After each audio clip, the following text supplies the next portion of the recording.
Here we are with undefeated fighter Wes Nofire, Cherokee Warrior. Got the unanimous decision win.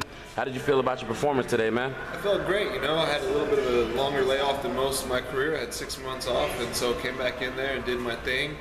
I got a couple of rounds of the ring rust knocked off, and just went to work after that. So it was real good.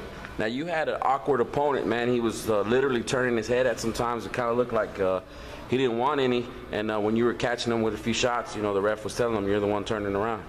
Yeah, he was really trying to cower away from getting hit with the right hand, because once he got hit by a right hand, he knew he couldn't take that. So he did whatever he could, which was leaning over to himself and trying to get his head all the way down in his stomach. So anytime I step into the right and trying to drop my right hand, he was completely away from it. So he was protecting himself just to survive, and he was really good at that. He's made a professional career out of testing big name opponents. He's fought a lot of top ranked guys in the world, and is real crafty. He's had over 40 pro fights, so he's crafty about getting away around in the ring and doing those kinds of things. So it was difficult, but it was good. Now you're training out of Miami, but you're originally out of Oklahoma? Yeah, I'm originally from Oklahoma, born and raised. Have a house back there I go to, and then I train in Florida. So it's nice to go there in some good weather and get some sunshine, get a little tan right before I fight. So. Now tell those boxing heads why they call you the Cherokee Warrior. Yeah, I'm half Cherokee. My dad's full blood. It's just kind of one of those things that it's obvious to go with. You know, it's something that's in our heritage.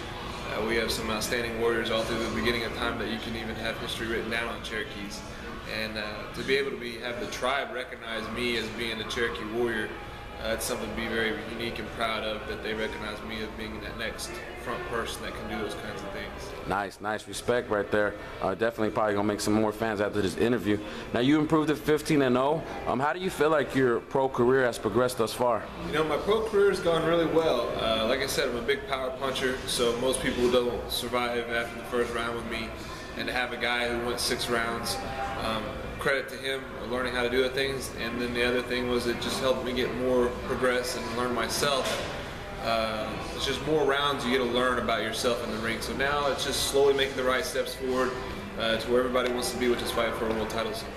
Nice. I'm glad you touched on that, because originally your fight was scheduled for 4 rounds and it turned out to be 6 rounds. Do you feel that the difference was the difference in the fight as far as not being able to get the KO and finish the guy off?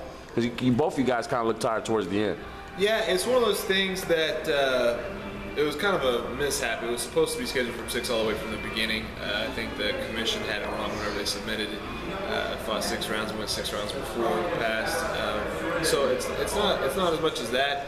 It's sometimes when you feel you got up opponent hurt, which I had him hurt a couple of times, you really try to throw a lot more shots. And for a big heavyweight, most people don't want to throw more than 1 or 2 shots. True. So when you throw in 4 or 5 punches and you try to follow it up with another 3 or 4 punches, yeah, you gas yourself a little bit, but the fans want to see a knockout. They'd rather see a knockout early and not instead of a knockout at all. So that's what I'm trying to do, is make sure I give those fans that opportunity to see something. Now that the fight is over, do you feel maybe you could have went to the guy's body a little bit earlier in the fight? Probably a little earlier in the fight. Once I realized I should have picked up just a little bit earlier, that I couldn't quite get to his head, but his body was there the whole time I was trying to that right. Maybe I should have dropped down a little bit more. But overall, I think that fight pretty well. Now, on our Twitter feed, we had fans asking about you. Yeah. How is it that fans, you know, you may not be known to the masses yet, but you did have a following where they were literally asking us to keep them posted on your update on the fight. You can follow me at Nofire Boxing. That's my Twitter feed, is at Nofire Boxing. You can follow me through that way. We have a website, nofireboxing.com. It has both Facebook and the Twitter feed link on that, so you can click on both of those. I'd love to have everyone that can follow me. Fans is one of the reasons why we do this. We don't just get in there just because we're crazy. We do it for fans. For sure, man. And you had a lot of fans asking about you. Now, are you fighting with Iron Mike Productions, or what's that about? Yeah, this was our first fight with them. We have another fight with them November 21st. And it's just kind of, we're taking a step-by-step basis. We're learning about him and his promotional company, as well as he's learning about me as being the next heavyweight big deal in fighting. So it's been a real pleasure working with him thus far. So I'm looking for the next step, what's going to be happening November 21st at the Hard Rock in Oklahoma. Nice. Now, is that your next scheduled date already? That's the next scheduled date already. So we're looking forward to that being just a big bang-out fight there. They've already started contracting some big major fights there. It's going to be nationally televised. Mike will be there, and it's going to be a week-long event, so it'll be a really, really good thing. And now tell us a little bit about the head cut, man. The cut that you got, was that a headbutt? No, actually that was from a punch. I do remember the punch happened. A lot of people thought it was a headbutt.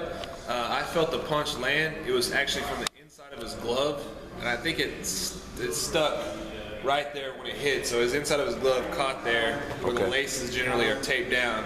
And then whenever he stepped back, I didn't think it was anything bad. I felt a little swelling there. A couple of minutes went by, I looked down at my shoe and I had a little blood on there. That must be me cut up there a little bit, but I have a good corner. Our cut man did a great job. True, good point, yeah. He got in there after a minute of it being open and just was able to close it up, and no more blood came out of it the rest of the fight. Yeah, good point, because we did, while we were watching the fight, that's the first thing we said, hell of a job by your cut man, definitely stopped that cut. And anything you got to say to the boxing heads, the boxing fans out there?